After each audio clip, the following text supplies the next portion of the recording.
मानव सभ्यता का विकास, अस्तित्व और भविष्य प्रकृति के साथ संतुलन बनाए रखने पर निर्भर करता है। यदि हम प्रकृति का सम्मान करते हुए उसके संसाधनों का सही उपयोग करें और उसे संरक्षित रखें, तभी मानवता सुरक्षित और समृद्ध रह सकती है। प्रकृति मानव जीवन के लिए आवश्यक संसाधन प्रदान करती है, जैसे जल, वायु, भोजन, ऊर्जा और खनिज। यदि हम इन संसाधनों का दोहन, ओवर एक्सप्लॉयटेशन करते हैं और उन्हें नष्ट करते हैं, तो ये सीधे मानव जीवन पर नकारात्मक प्रभाव डालता है। जलवायु परिवर्तन, अत्यधिक प्रदूषण और जंगलों की कटाई से ग्लोबल वार्मिंग और मौसम में असंतुलन पैदा हो रहा है। प्राकृतिक आपदाएं, बाढ़, सूखा, भूस्खलन और चक्रवात जैसी आपदाएं अधिक हो रही हैं, जो इंसान के जीवन और संपत्ति को नुकसान पहुंचाती हैं।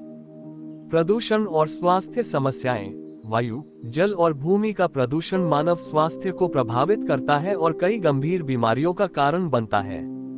सतत विकास, सस्टेनेबल डेवलपमेंट, प्राकृतिक संसाधनों का उपयोग इस तरह से करे कि भविष्य की पीढ़ियों के लिए भी ये उपलब्ध रहें।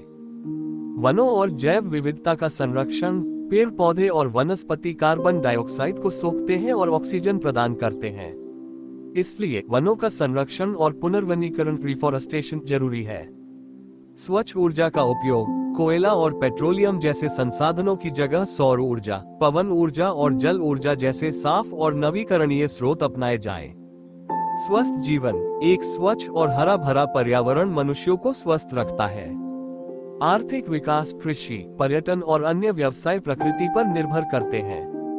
स्वस्थ पर्यावरण से ये सभी क्षेत्र फलते फूलते हैं। स्थायी भविष्य, प्राकृतिक संसाधनों के संरक्षण से आने वाली पीढ़ियां भी सुरक्षित जीवन जी सकेंगी। जागरूकता, लोगों को पर्यावरण संरक्षण के प्रति जागरूक करना। शुद्ध तकनीकों का उपयोग, उद्योगों और कारखानों में ग्रीन टेक्नोलॉजी अपनाना। व्यक्तिगत योगदान, पेड़ लगाना, पानी की बचत करना, प्लास्टिक के उपयोग को कम करना और कचरे का सही प्रबंधन करना। मानवता का उद्धार प्रकृति के साथ संतुलन में है। यह एक चेतावनी और समाधान दोनों है। मानवता का भविष्य प्रकृति पर निर्भर है। यदि हम प्रकृति को नष्ट करते रहे, तो इसका परिणाम हमारी सभ्यता के विनाश के रूप में सामने आएगा। लेकिन यदि हम प्रकृति के साथ सह अस्तित्व में रहकर संतुलन बनाए रखें, तो यह एक स्वस्थ, समृद्ध और स्थायी भविष्य की ओर ले जाएगा।